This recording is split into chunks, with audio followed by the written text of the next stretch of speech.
அண்ணன் சீமான் சொல்ல முடியாது, ஒருவேளை கிங் மேக்கராக கூட அவர் வரதுக்கான வாய்ப்பு இருக்குது. என்னன்னாலும் நடக்கலாம். ஏற்கனவே காரைக்குடி தொகுதியில் அண்ணன் சீமான் வெற்றி பெறுறது உறுதியாகிவிட்டது.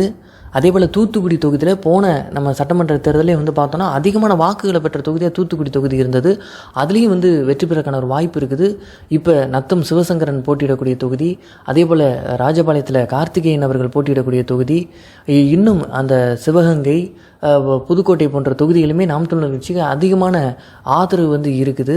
மேலும் இடும்பாவன கார்த்திக்கு போட்டியிடக்கூடிய வேதாரண்யம் தொகுதின்னு சொல்லிட்டு ஏகப்பட்ட தொகுதிகளில் நாம் தமிழர் கட்சி வெற்றி பெறுவதற்கான ஒரு வாய்ப்பு இருக்குது. இதையெல்லாம் அப்படியே நடக்கிற பட்சத்தில் யார் ஆட்சி அமைக்கணுங்கிறத தீர்மானிக்கக்கூடிய ஒரு சக்தியாக, கிங் மேக்கராக சீமான் வர்றதுக்கான ஒரு வாய்ப்பு இருக்குது. வேட்பாளர் ஹிம்லர் அவரை மாதிரி ஒரு இனிமையான, ஒரு பண்பான, ஒரு அன்பான, ஒரு நல்ல மனிதரை, ஒரு பழகக்கூடிய ஒரு சகோதரரை நம்ம பழகி பார்த்தா நம்ம அண்ணன்ட்ட பேசுகிற மாதிரி, நம்ம தம்பிகிட்ட பேசுகிற மாதிரியான ஒரு உணர்வு ஏற்படும்.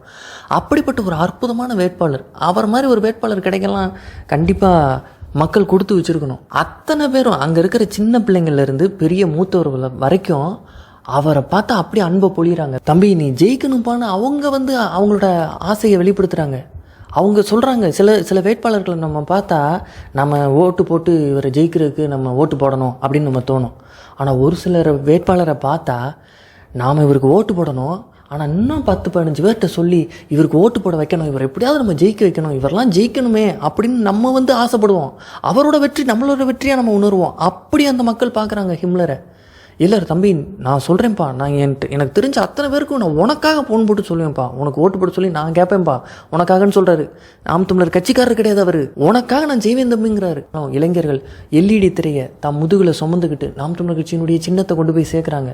படித்து பாருங்க, மதுக்கடைகள் மூடப்படும். படித்தவர் படிக்காதவர் அனைவருக்கும் அரசு வேலை. இனிமே படிக்காதவர் இல்லைங்கிற நிலையை உருவாக்கணும். சரிங்களா? எல்லாரும் படிக்கிறவங்க மாறணும்.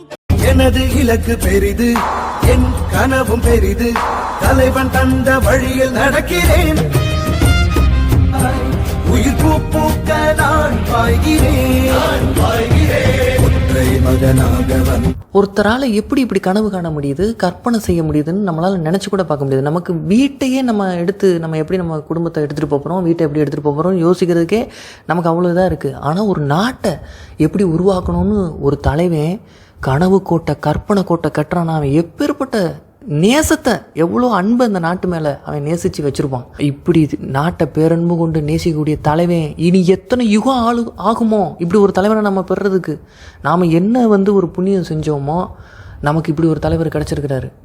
இந்த திராவிட மாயையிலேருந்து இந்த நாசமாக போய்கிட்டு இருக்க அந்த நாட்டை மாற்றி திரும்ப நல்ல வழியில் நடத்துறது சீமானால் மட்டும்தான் முடியும்.